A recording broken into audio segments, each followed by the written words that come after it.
There you are. What is up, guys? Hope you guys are all having a great day today. Welcome back to the channel.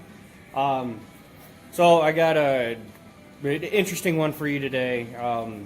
For those of you guys that have been around my channel for a while, you've seen my trucks, a couple other people's trucks around here. Let's turn this on. And you've seen them guys hanging out under there. That's a custom fuel filter setup that I build. It's a lot cheaper than buying an AirDog or a fast unit. And what's really nice too is that the whole intention of this is to get solid results, but also get bang for your buck. Because let's face it, man, everybody wants to do the diesel thing and, you know, play the diesel game until it's time to fix diesel things. They're expensive. They're not cheap. So, you know, let's protect our investment a little bit, but if we can do it while saving a few bucks, that's good to do too. What's also nice though is that the filters that I use are really convenient. They're at just about any local auto parts store. So right here's our separator. That's Wix part number 33367. And then here's the other filter, which this right here is just a regular filter, 33528. And then we've got our Wix filter bases. We've got two of these. Here's your part number there. First one, second one. Now we're using a Carter inline fuel pump. I use AirDog on everything that I run. I'll run a Raptor. The big truck, we actually run two full-size AirDog units, but I don't even know why I said that. Ignore that. But I've got the same thing on the gas truck. It's just a single filter, but that has an AirDog as well. The Cummins has an AirDog dual filters. Lola's got AirDog dual filters. Double D, the 6.5 project we've been working on out back. She's actually running my fuel filter setup with, I believe, this Carter pump. Bogema, correct me if I'm wrong, but I'm pretty sure that that's what that is. But anyway, I got some stock here that I gotta get measured up. I've already got the measurements in my head. And I'm sorry, I know this is long-winded, but I'm gonna go ahead and start laying this stuff out, and then, you know, I'll walk you guys through it as we get moving on it. So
alright, so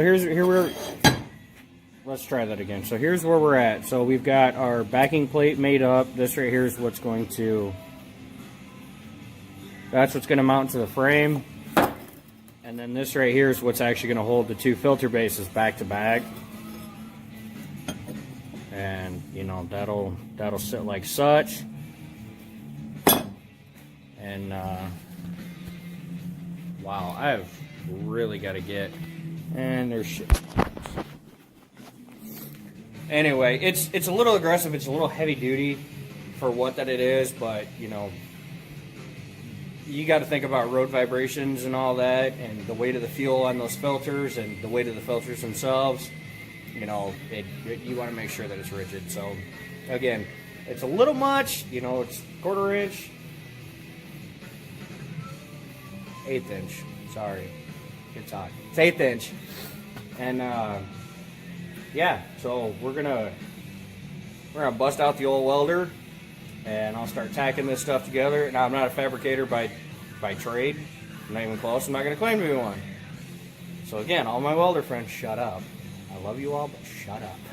So we're going to, yeah, don't judge, but let's do this.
Okay, so here's where we're at. So we got our, look at them awesome welds. Look at that.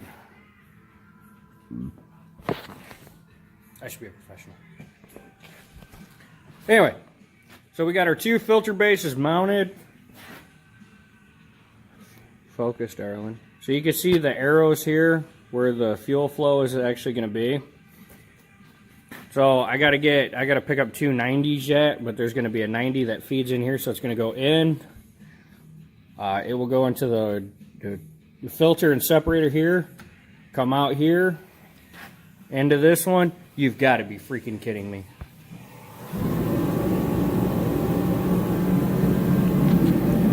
Trying to burn that last little bit out. Hang on.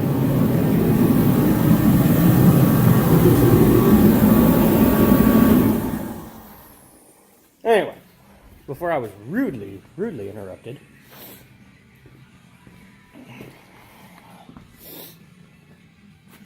So I'm going to have to run a loop right here, not a big deal.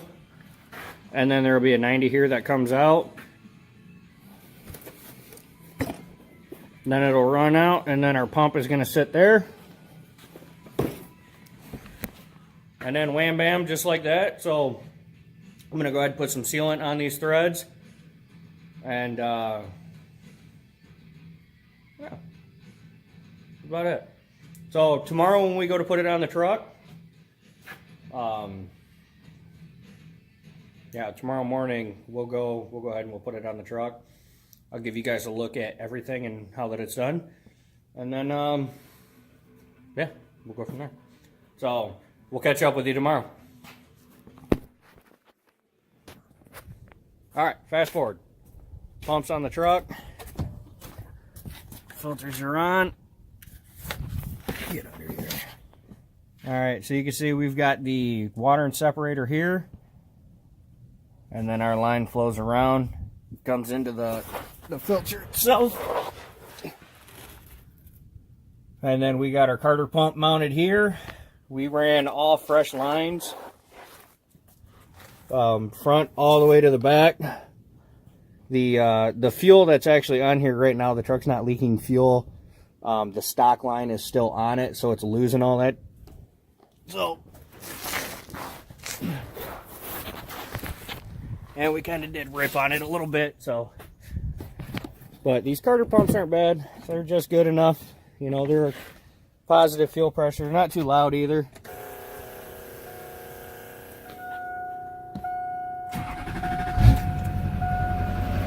Truck starts up a lot faster too, so that helps out with it.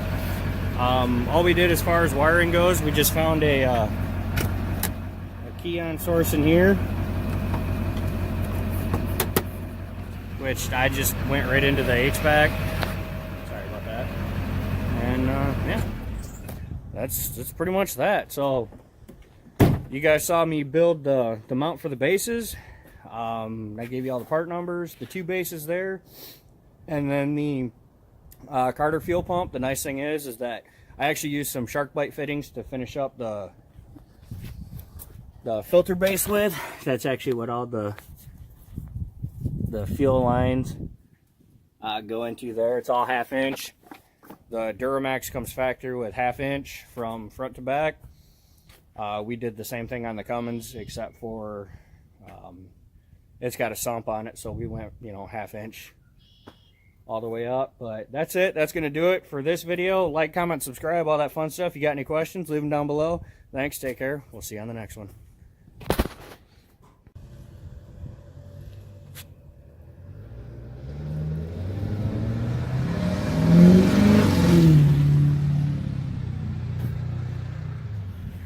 Another happy customer.